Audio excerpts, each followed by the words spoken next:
Good afternoon, Dr. Floresta. We are the Shikainime group, and what we're going to discuss to you is the relationship between the economy and the dental implants. The research that we got for us to be able to discuss this relationship is entitled Economic Evaluation of the Cost Effectiveness of Single Tooth Replacement, Dental Implants versus Fixed Partial Dentures. So before we indulge now in this topic, I would like to give you a difference the difference between the dental implant and the fixed partial dentures, or the FPDs. First is that the dental implants is the replacement of missing teeth without damaging the natural adjacent teeth.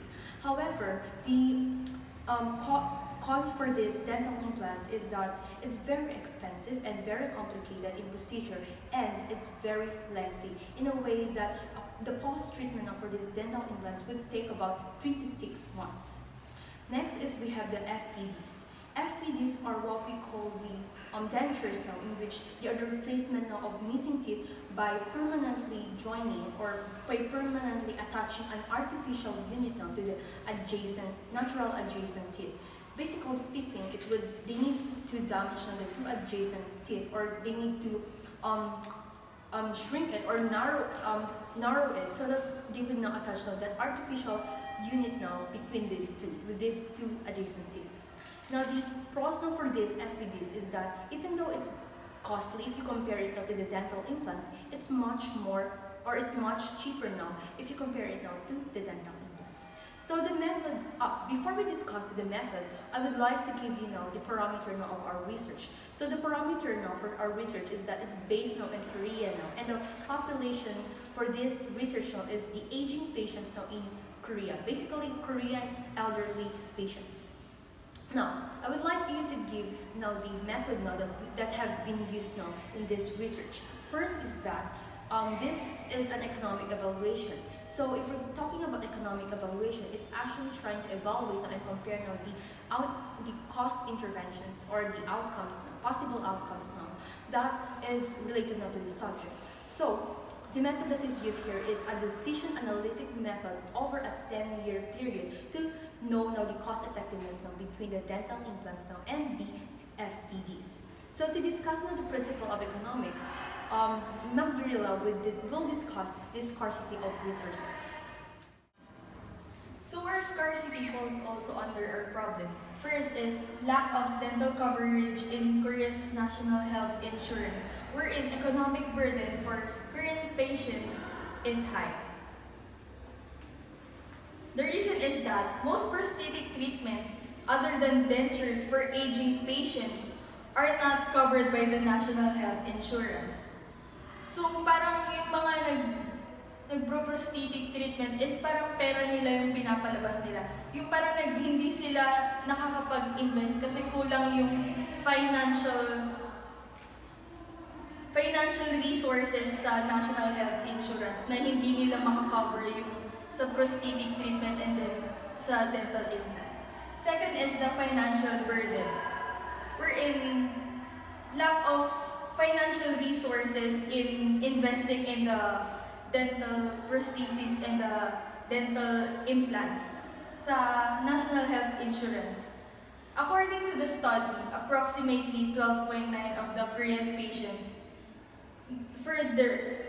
needed further prosthetic treatment but cannot undergo because mainly nga sa financial burden na sila mismo yung dapat magpalabas kesa sa yung mismo sanang national health insurance ng Korea yung magbibigay sa kanila ng tulong upang ng dental implants and sa dental prosthesis.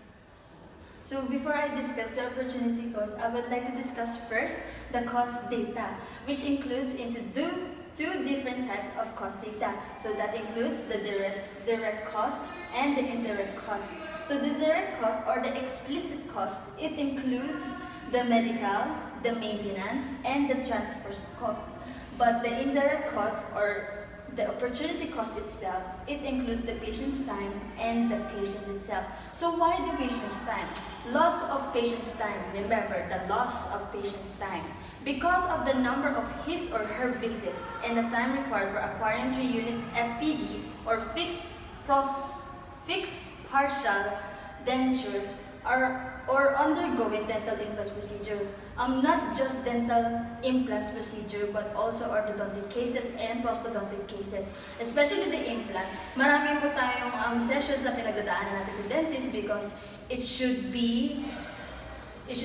get the panoramic x-ray, it should get the casts, because some other patients have difficulties or other complications in the alveolar bone.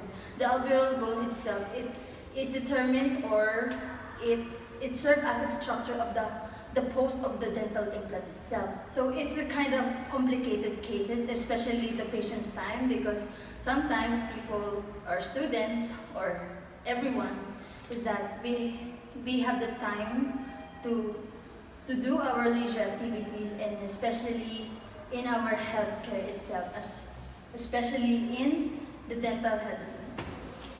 Before we go to the decision, let us make first know the choices for our research. For the other research, so fixed partial denture and a dental implant. In the fixed partial denture, there are different cons and pros. First, the pros is that it can give a replacement of the missing tooth by permanently joining the artificial unit to adjacent natural tooth. Short term of treatment that may occur for several weeks, and it can be helpful if the dental implant is impossible and if the transportation occurs upon it is cheaper because it's a small amount of treatment given upon, and it's also the budget allotted on it is cheaper. But it has a short term lifespan since it's just a plastic upon it, and it does not look upon natural rather than the dental implant. So in the other side is the dental implant. So the dental implant can treat the missing tooth without the damaging the adjacent teeth, and it gives the long-term lifespan.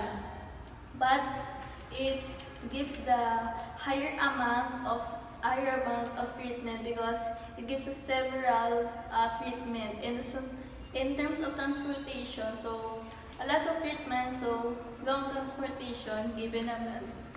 So but there is a cons upon it. If happen the complicated upon the surgery, it gives severe damage to the teeth, and also the expensivity of the surgery is high. But in our decision is with the dental implant having survival rates compared to FPD, dental implants is more cost effective, although it costs $25 to $32 more than the latter. So in our research, in the analysis, the higher amount of the procedure, the higher the percentage of discount given upon. Like the dental implant, the $1,357 in clinic, and in the other hand is $2,257 in the implant. In the other hand of the fixed partial is $255 in the clinic and $361 in the hospital. So, like I said before, the higher the amount, the higher the percentage of discount. So, in the dental implant, it gives 84% of discount, and in the fixed partial is the 80% discount. And that's all for our talk about our research for the other research of the South Korea. And that's it.